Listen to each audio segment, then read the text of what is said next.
Good evening and salutations, my GH fans. Wow. So, let's talk about the stuff that happened at the Savoy. Drew and Willow, the bane of my existence. Now, while I have defended while I actually have defended Drew and Willow in the past, and I will continue to do so depending on the situation, this is one of those things where it's like, I can't tell if they are just tone deaf or they just on some I don't give a damnish, right? Because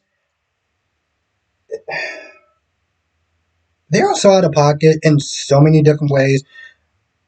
The fact that they're just out and about while Willow is married and Drew is just prancing around his nephew's wife, like, that's not disrespect enough. But on Valentine's Day, okay, the quintessential of a day where you celebrate love and romance and stuff.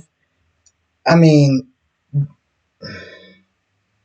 there's just a certain level of audacity that's just like mind blowing, right?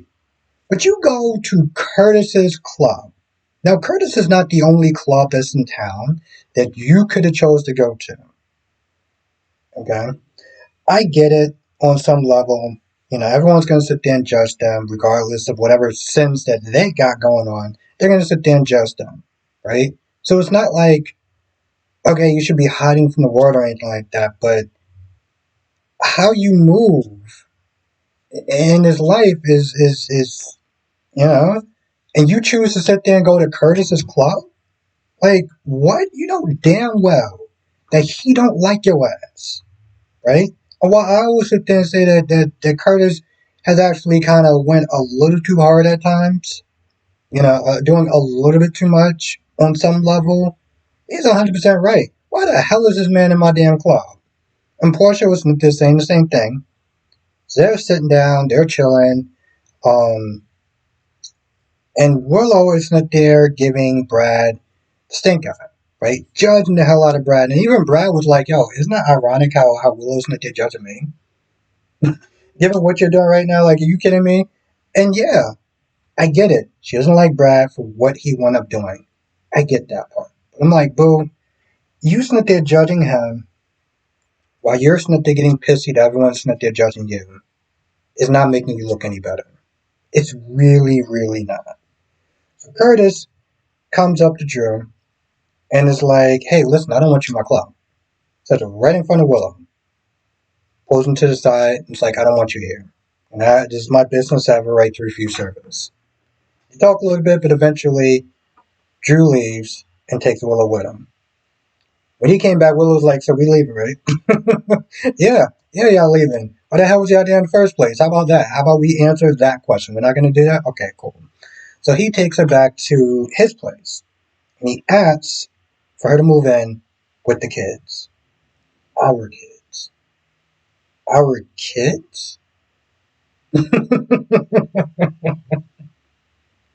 Our kids. You mean your child and her two children, or is it three? Two, right? Yeah, her two children, not our kids. Basically, they're saying that Michael's kids are now your kids. Okay. All right, I see what we're doing now. Okay. Wow. You got that going on. And Brad and Lucas are just chilling and they're talking and everything about judgment and loneliness and whatever. And eventually Lucas leaves. Portia comes up and Portia just, like, oh, did you have a good Valentine's Day? And they make a little small talk or whatever. And they're like, see you in the morning or whatever. Um, yeah, that scene was just crazy.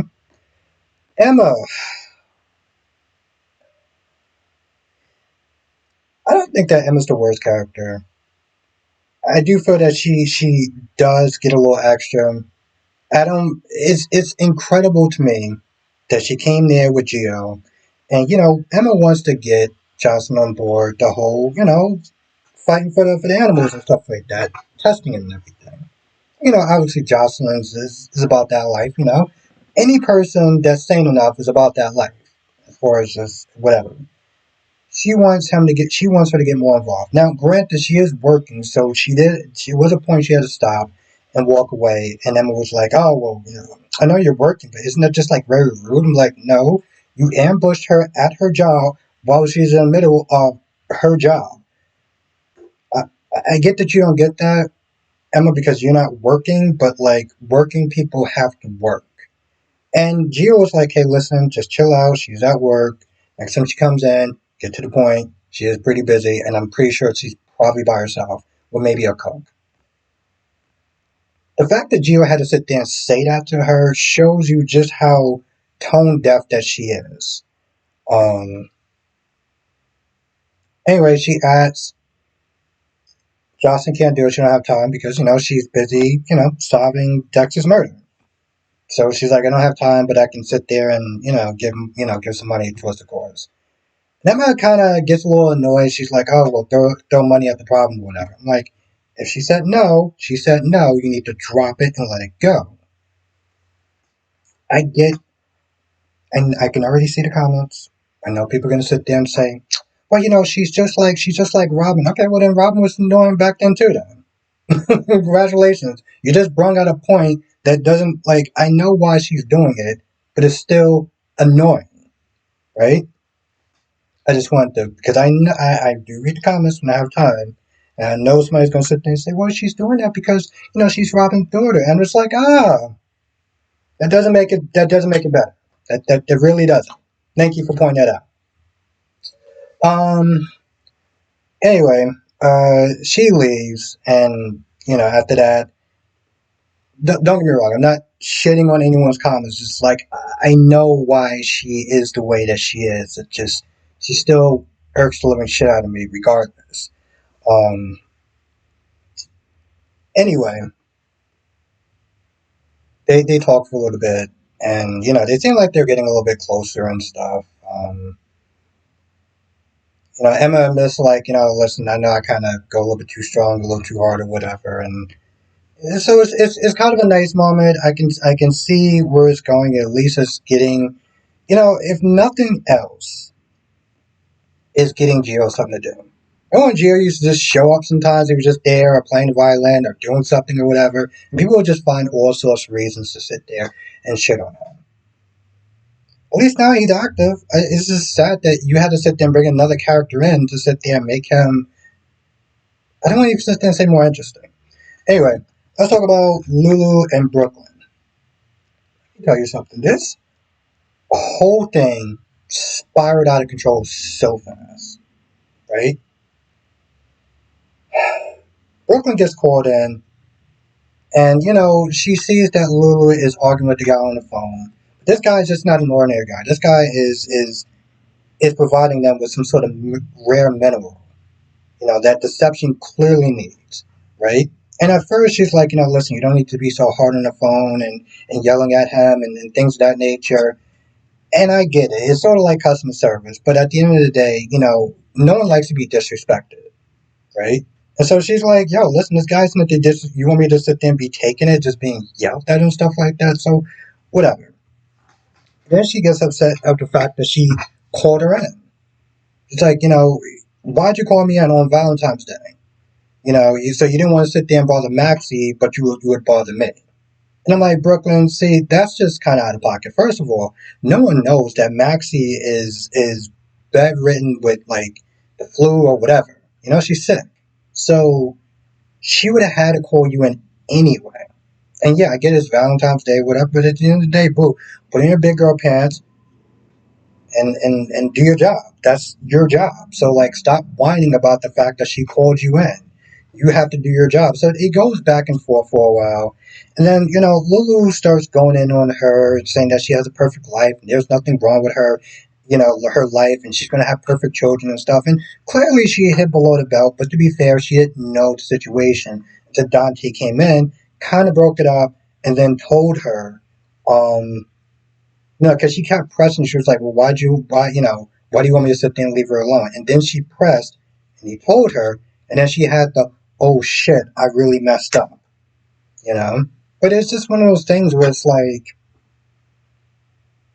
they both weren't entirely right, right? They both weren't entirely right. That's just how it is. There was other things that Brooklyn was not there, just kind of getting on her for, and granted, you could sit there and say tomato, tomato at the end of the scene, but they both have valid points, and some of their arguments was kind of stupid and pointless. It was stupid and pointless till it got to that point. Um, so Cyrus pretty much just barges on in, and he's like, "Hey, listen, you've been asking around, about me, and I figured you'd be nice. I figured that I would help you out, answer whatever questions that you've been asking since you want to sit there and play Nancy Drew. I figure I help you out. So, what questions you want to know?" And long story short, he just starts confessing to everything. And the scene is really good, right? This is a really good scene because you can see the panic, she's panicking, she's scared, but she keeps him talking. Bide more time for what? I have no idea. But he confesses to everything. He tells his reasons, his motivations of why he wound up, pretty much killing everyone, right? We can just sit there and just sum down this scene to Angel of Death, right? And then towards the end, we already know what's coming. We know what's coming. She knows it's coming. And finally, he's like, "All right, so I'm just gonna take up this needle now." And during this conversation, I was talking about how I don't like to leave loose ends, and I'm pretty sure I murked. Oh, I don't remember he said he murked, but he murked somebody because they were a witness and stuff like that, and he justified it, of course, like he justified everything else. And he pulls out the needle, he about to sit there and stab her, and then Lucky comes in. And at this point, I was like, listen, this is actually kind of a good thing, because I was going to sit there and look to try to find you, and you just made this so much more convenient. So they're fighting and everything like that, and at one point, Lucky gets the upper hand and hits some, and then Cyrus takes the needle and just jabs him in the, in the leg, while Liz is upstairs calling the cops. Um, Comes downstairs and realizes, oh crap, a bunch of digitalis is in his system. So that's what happened. You know what the sad part about this Carly and Jack scene? And I'm just gonna get to a point where I'm just gonna be like Carly and Jax. I mean Carly and Jack. Another flat scene. The end. Not just because these videos have been like 20 something minutes long, but just the simple fact that it's amazing. When you stop and think about it. That one an actor can either make a scene rise or make a scene fall. It can be really good or it can be really flat, right? And since we were all, most people like Charles Measure, I think that's his name, this would have been a really good scene. Him sitting there talking to Donna about bad dreams and psychology and things of that nature, especially in his accent, right? Instead, we go from probably the bad boy with a good heart or whatever to Bob the accountant, pretty much explaining dreams. That's what we got. Bob the accountant that moonlights as a plumber is sitting there explaining to a 7-year-old about dreams. So you can see how everything just, and it's unfortunate. It really is, but it is what it is. I guess you just got to sit there and share this video because I feel like I need to sit there and just kind of do a PSA. General Hospital. I want to sit there and tell you right now that I think that this actor is a good actor, and this is not his fault. I think that's more on the whoever does the scouting or whatever, hiring. Long story short, this guy ain't working. as Jack. If you would have put him as anybody else, or just made him a new character, I think it would have been okay as long as he would have got some good material. But him as Jack is not working. And just like you needed to, I forgot how many Mollys we had to go through. Um, y'all just gonna have to keep recasting until you get the right Jack. And when you do that, make sure that this guy has an accent, an Australian accent, just like Charles Measure. Because if you don't do that, it is not going to work. An accent brings a certain charm uh, um, to the character. Okay, y'all remember the Vampire Diaries in the originals, right? Imagine Niklaus Michelson without his accent. Yeah, I mean he's a great character, and he is always going to be my favorite supernatural creature of all time. Like, can you imagine him without an accent? No? Okay. So, like, yeah. So, yeah, y'all need to work on that. And y'all need to work on that fast. Because every day that we have this guy and a good scene, well, would be a good scene with Carly, it falls flat because of casting. No offense on this guy, because he can act. And, after Smith did talking to Nathaniel, it really hits home how much work that these actors do. There's no thing personal in him. Okay, yeah, definitely share this video. Because at some point, I have to believe that somebody at General Hospital is watching my videos. At least watch this one. I feel like that's pretty much about it.